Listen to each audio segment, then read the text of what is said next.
все время была обида на власти, что его крымского татарина, хотя он и не был в период оккупации в Крыму, воевал за Великую Отечественную войну, участник войны был, его как крымского татарина дискриминировали. И то, что вот сейчас мы видим как бы возвращение, мы возвращаем его снова в Алушту.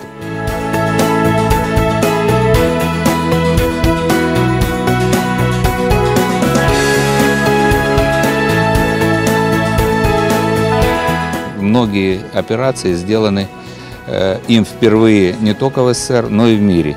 И эти самые операции, многие носят его имя. Он как ученый был многогранный, не только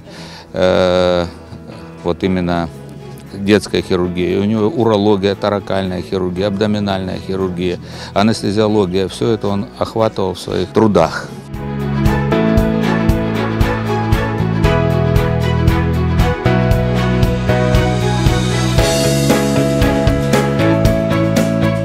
Гирей Ильич всю жизнь проработал в Санкт-Петербурге, оперировал детей из Алушты, из Крыма оперировал детей. И мы должны знать историю свою.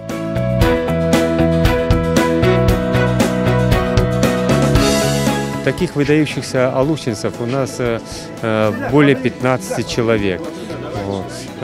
Мы по данному вопросу каждый год поднимаем вопрос о том, чтобы их увековечить в мраморе, в камне, в названиях улиц, площадей, скверов и так далее.